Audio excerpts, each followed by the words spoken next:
तो कौसे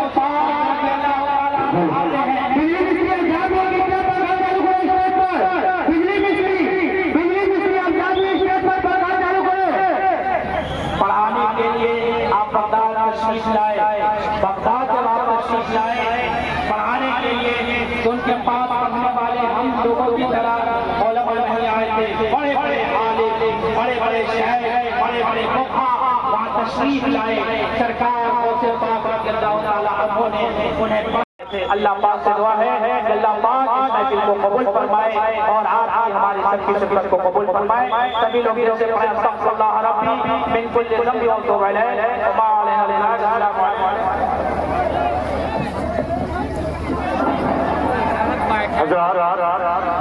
बहुत बहुत की बात है कि आप सबके सब हमारे माननीय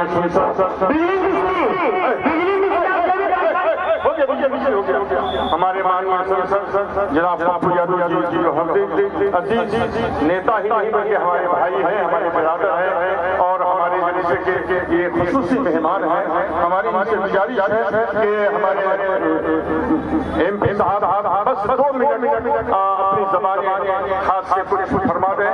बस आपके आने का बहुत बहुत शुक्रिया, आप हमारे जलसे में आए, बहुत बहुत शुक्रिया। भैया मेरी तबीयत बहुत खराब है, मैं तो 10वीं के दिन रावण दहन के दिन बारूद लग गया और फिर देश के हालात अच्छे नहीं हैं। बाबा सिद्दीकी के मौत के बाद मैंने जो ट्वीट किया उसको लेकर के पूरे वर्ल्ड में एक बार छिड़ गई और कभी ऐसे लोगों के खिलाफ कोई बोलने और ट्वीट करने की हिम्मत आज तक नहीं की थी। तो ऐसी परिस्थितियों के बीच शफीक साहब और हमारे अजीज सभी लोगों ने और हमारे इस पंचायत के सदर और पंचायत के सारे बुजुर्ग युवा साथियों का आदेश था।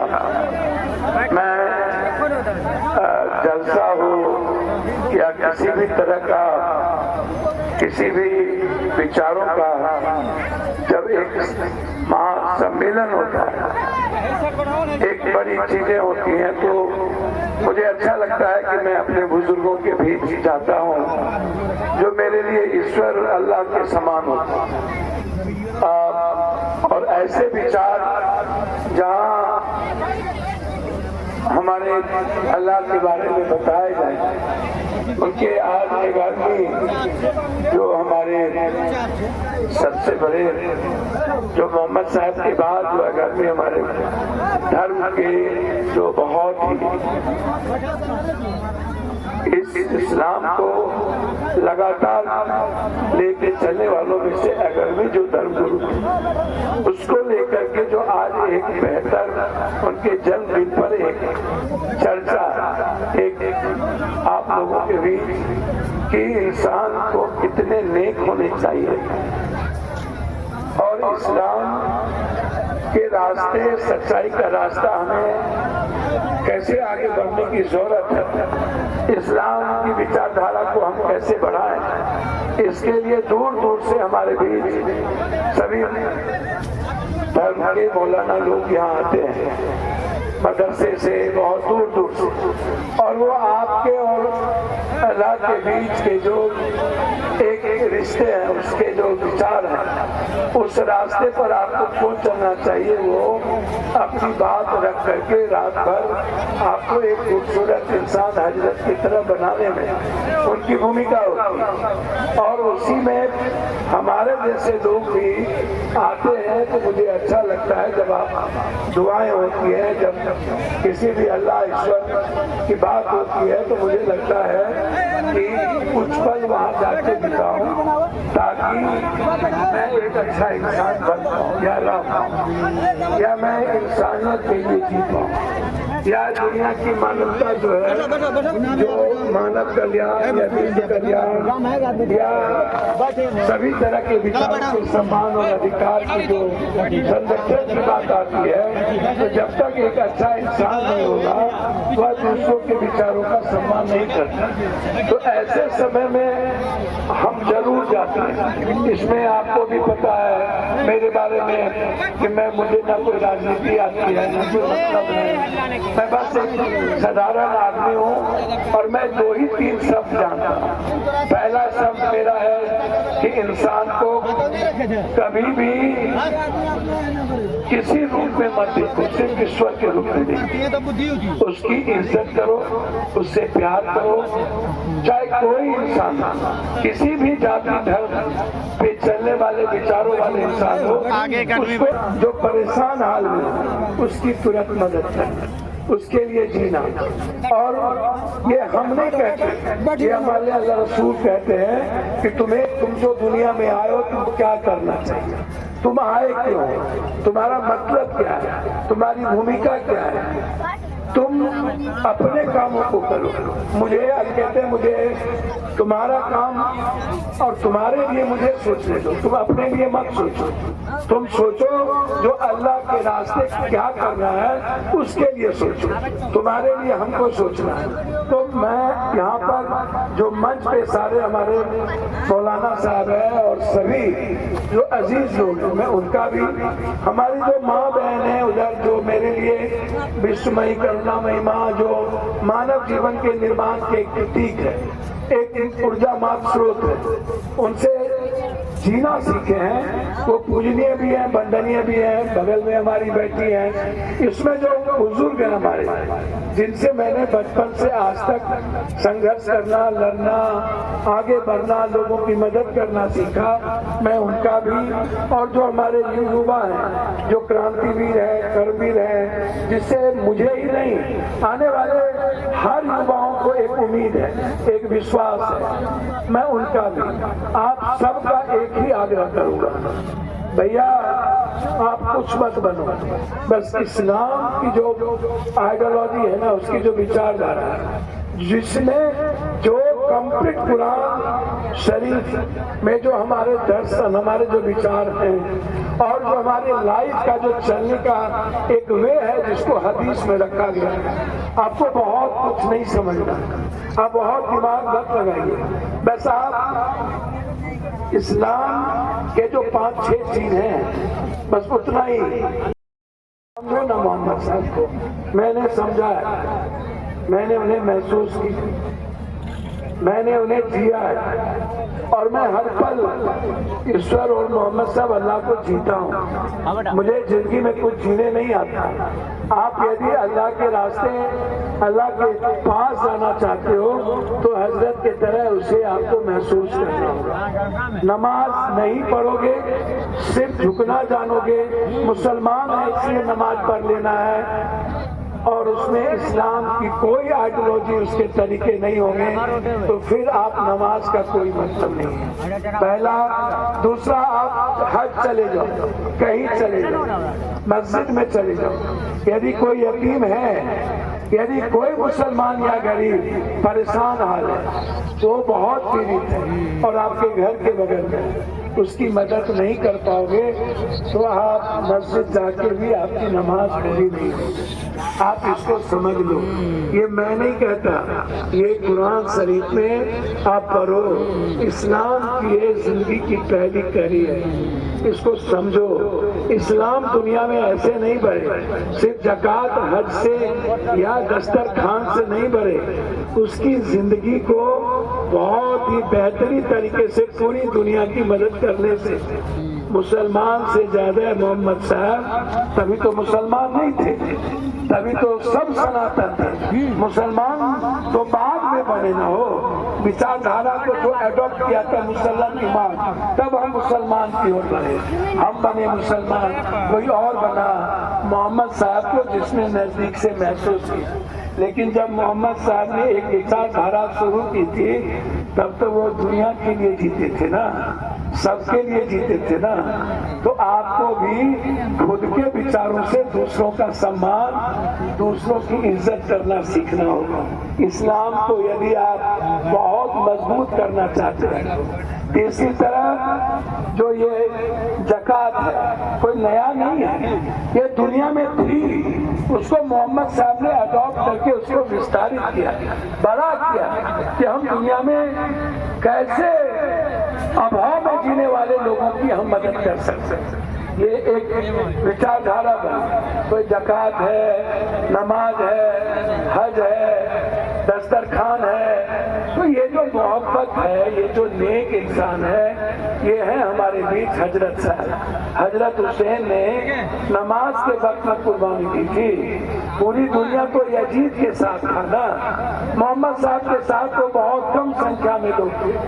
पत्थर चलाए, गालियां दी, फबतियां भरी, जूते चलाए, मोहम्मद साहब ने किसी का विरोध किया, किसी को गाली दी। अब तो 2 मिनट में हमारे मैं जा रहा हूँ फार्मिस सर्विस को, हमारे मोहम्मद को, हमारे भगवान को किसी पागल ने आकाश में फूंक फेंका, आप नारे तकबीर अल्लाह अकबर, आप तुरंत तलवार उठा लेते। नारे तकबीर अल्लाह अकबर का मतलब समझते हो? समझो, महसूस करो। वो जिंदगी है, वो दूसरों की हिफाजत के लिए जिंदगी है, वो इंसानियत की हिफाजत के लिए जिंदगी है, वो मानवता की हिफाजत के लिए, वो नफरत के लिए नहीं है। इसको समझो। मैं आज इतना ही कहूँगा, इससे ज्यादा, क्योंकि मुझे शफीक साहब का बहुत ठीक था, मैं खुर्दा से आ गया, मेरी तबीयत बिल्कुल ठीक नहीं थी और लगातार मैं पूरे भारत की स्थिति आज हम पर ही विवाद चल रहा है। मुझे लगा कि मैं छोड़ देता हूँ, पानी भी पड़ने लगा उधर। शफीक साहब ने कहा नहीं, आना ही होगा। मैंने कहा कि जब मैं एक इंसान की इज्जत न कर पाऊँ और उसकी बातों का रिस्पेक्ट ना हो तो फिर मेरा क्या मतलब है।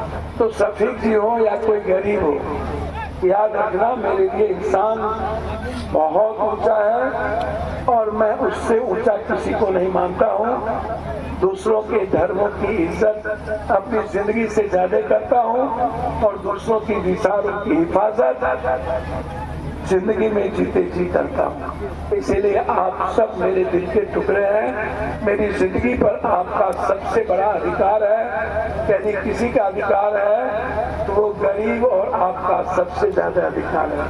मेरी लाइफ सिर्फ आप है।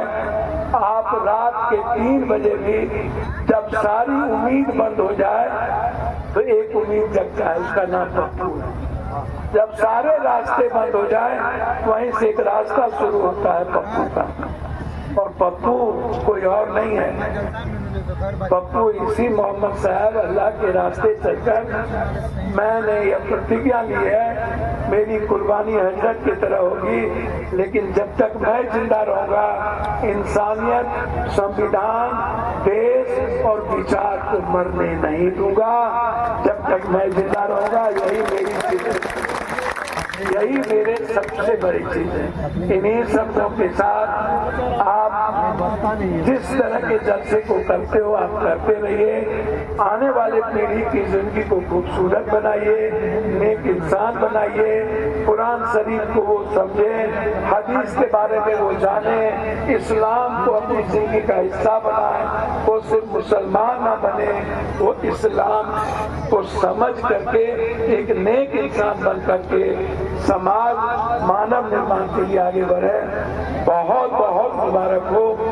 मैं पुनः एक बार अल्लाह आप सबको किसी तरह का संकट ना दे, किसी तरह के दुख में ना रखे, कभी भी आप रोग में ना रहे, आप किसी तरह के अभाव में ना जिए, आप किसी तरह के पीड़ा में ना जिए। अल्लाह हमेशा आपकी हिफाजत करे, मैं यही दुआ करूंगा। और आप जब दुआ करना अल्लाह के पास, नमाज पढ़ना तो एक ही बात कहना, या अल्लाह पप्पू को सिर्फ इंसान बना के रखना, आप कुछ मत देना लेकिन एक नेक इंसान बना देना ताकि वो दुनिया की मदद कर सके। बहुत बहुत शुक्रिया। अस्सलाम वालेकुम। अल्लाह हाफिज आप सबको।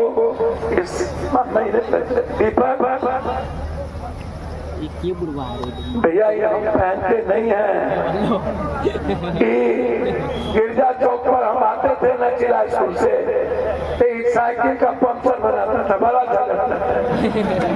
तो इसको बहुत प्यार करते हैं, बहुत मानते हैं और इस इलाके में बच्चे से बड़ी यादें हमारी जुड़ी हैं सब लोगों से। और आपके बीच हमारे छोटे भाई अनुज कहाँ है कमेटी लीजिए। बहुत आप लोग जितना प्यार करते हैं ना हमसे उससे कई अरब गुना ज्यादा मैं अकेला प्यार करता हूँ सबसे। आपके प्यार में कहीं पहला प्यार है आई बाहर है हो सकता है, लेकिन मेरा प्यार छठा सातवां नहीं होगा, पहला ही होगा। और मैं पहला ही प्यार करता हूँ और मेरे प्यार में पागलपन होता है, जुनून होता है। मेरे प्यार में आपकी खुशियाँ होती हैं, मेरे प्यार में आपके जीने के मुस्कुराने के अवसर ढूंढता हूँ, आपके लिए खुशियाँ ढूंढता हूँ। आप क्या ढूंढते हैं मुझे नहीं पता, मैं सिर्फ आप में खुशियाँ ढूंढता हूँ और आपके लिए खुशियाँ ढूंढता हूँ। इसीलिए मैं आपसे बहुत प्यार करता हूँ और इस बात को कह के जा रहा हूँ। अर्जुन भवन बगल में रात के 3 बजे तक जगा रहता है। जब भी किसी कोई इंसान को न्याय की और किसी की मदद की जरूरत, कुछ भी पूछने की जरूरत नहीं, सीधा आपका घर है, आपका खून वहाँ बैठा है, आइए मेरे साथ दस्तरखान पर खाना खाइए और मोहब्बत ले करके लौटो। बहुत बहुत शुक्रिया।